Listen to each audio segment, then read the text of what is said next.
Today, I want to speak not about drones or NATO's reaction, but about the murder of Ukrainian citizen Irina Zaruska on the 22nd of August in the United States. And about how Donald Trump, Elon Musk, and the Democratic Party are connected to it. Elisa Russo suffered several stab wounds in the Charlotte subway. Have you seen the video? Any reaction? Where did this happen? She was in Charlotte on a train. She was stabbed several times. That's horrifying. I hadn't heard. When? It happened in August. Video appeared recently. I understand. Yes, I've seen. I'll check it by tomorrow morning. Of course, this is sensitive content, and we cannot show it here. You have likely seen the video in Telegram channels, and are not ready to watch it again. 1 minute of that footage contains everything: fear, helplessness, and indifference. After the fatal blow to the Ukrainian woman, no one approached her. One would expect compassion and a clear statement that no person deserves to be murdered. Although the tragedy happened 21 days ago, people only began speaking about it openly a few days ago. Why? Let me try to piece this puzzle together. Irina will forever remain 23. A 23-year-old Ukrainian refugee, she came to the US with her family in 2022, fleeing the war. She worked, studied English, and dreamed of being a veterinary assistant. On the 22nd of August, 2025, in Charlotte, North Carolina, she was in the same subway car as DeCarlos Brown Jr., who had no ticket. That did not stop him. He had a long history of legal trouble, at least 14 arrests, after which he was repeatedly released. He had documented mental health issues, including schizophrenia. This time, he sat behind Irina, pulled out a knife, and delivered several blows, one of them fatal, to the neck. This time, he was arrested again. It happened almost immediately. He was charged with first-degree murder at both state and federal levels for violating laws on homicide in the public transit system, whose surveillance footage we saw. I stabbed her because I thought she was reading my mind. That is what the suspect told investigators about his motive for killing the Ukrainian refugee. Although the story caused outrage, Donald Trump did not blame DeCarlos for the murder, despite calling for his execution, and instead blamed the Democrats. Moreover, Donald Trump seized upon the tragic and heartbreaking murder of the Ukrainian woman as a political opportunity to campaign vigorously for his fellow Republican candidate in the Senate race, claiming with certainty that if the American people choose to elect Michael Whatley, tragedies of this kind and magnitude would never occur again. What methodology the potential senator intends to use to prevent future murders, Trump did not disclose. I saw a horrifying video of a young, beautiful Ukrainian refugee who had come to America fleeing the brutal war in Ukraine. She was innocently riding the subway in Charlotte, North Carolina, when she was viciously attacked by a mentally unstable man. The perpetrator is a known repeat offender, previously arrested and released on cashless bail in January, a total of 14 times. What was he doing riding the subway and walking freely on the streets? Criminals like this should be behind bars. The blood of this innocent woman is visible on the killer's knife, and now it is on the hands of Democrats who refuse to incarcerate dangerous individuals, including former governor and Senate candidate Roy Cooper. North Carolina, and every state in this country, needs law and order. Only the Republican Party can deliver that. And by the way, where is the outrage from mainstream media about this horrific tragedy? Vote for Michael Whatley to the United States Senate. He will not allow this to happen again. As I piece together this puzzle, and let me be clear, this is not an attempt to justify the killer, because you will never hear that from me. The puzzle includes fragments we like and fragments we do not.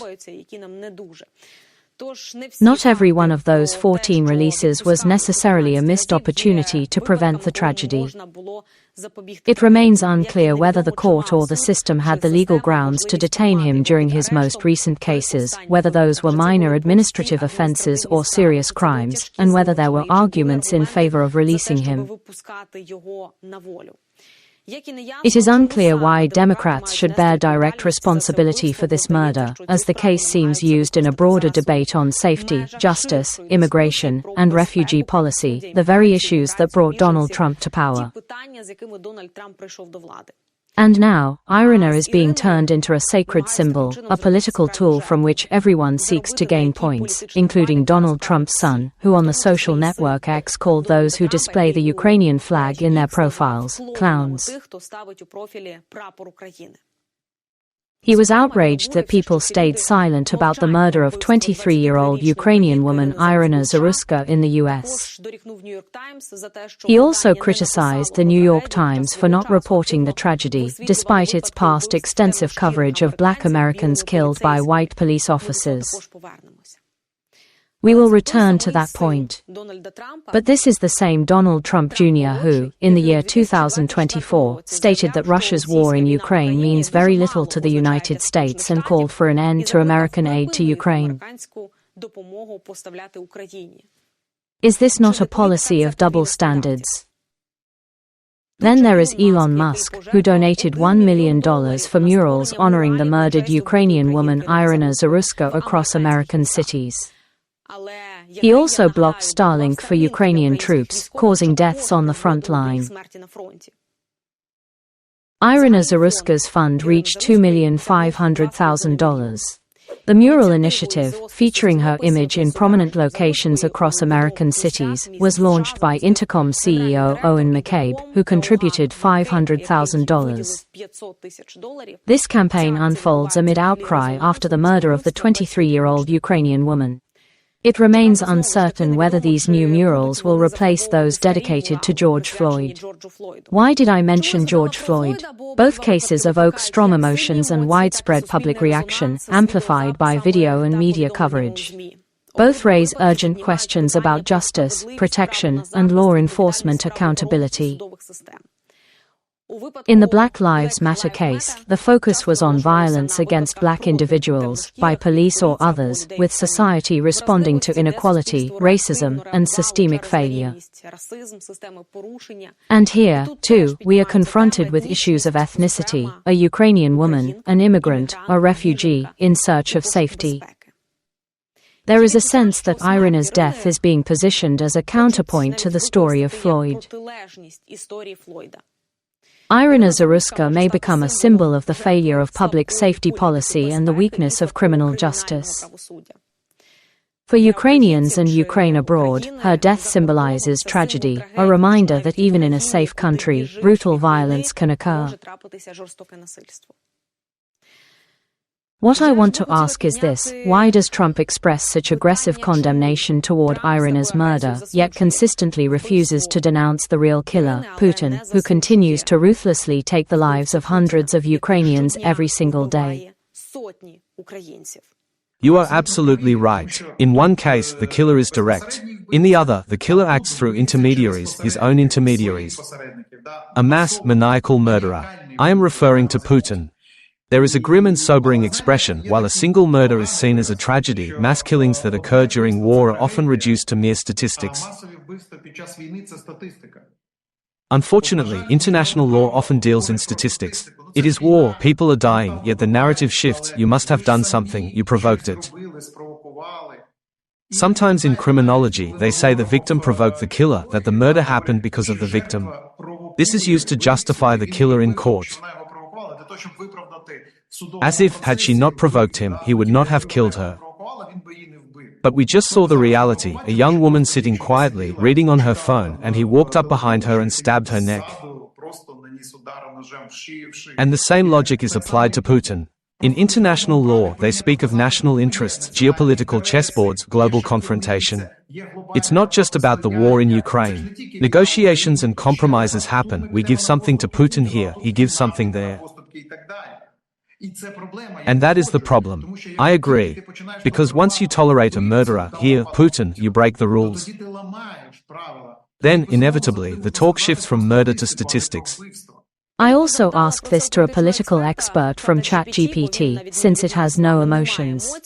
Here are some possible explanations why the reaction to the Zaruska case seems stronger than to daily killings in Ukraine.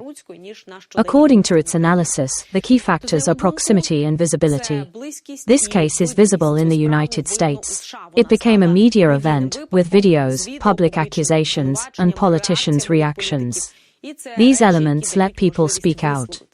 When it comes to war, there are many deaths, greater distance, geopolitics, and complexity.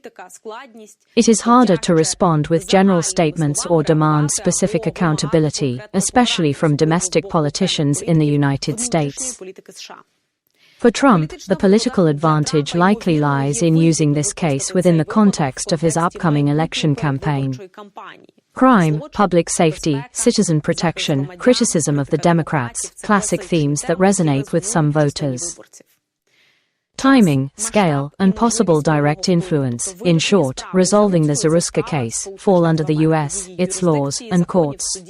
Trump can push for laws, suggest changes, and act locally or at the state level. In contrast, Putin's case falls under international law, a framework Trump has shown he won't uphold. Foreign policy, diplomacy, sanctions, these are complex mechanisms, often riddled with obstacles that Trump finds difficult to navigate. But that does not mean we will stop reminding him about the hundreds who have been tortured, executed, killed by tanks, missiles, and drones. And stopping those deaths is also within the power of the US.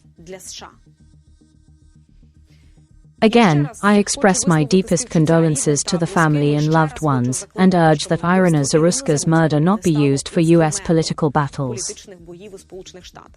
Out of respect for her memory, and for every victim killed in Ukraine and beyond. See you in 24 hours.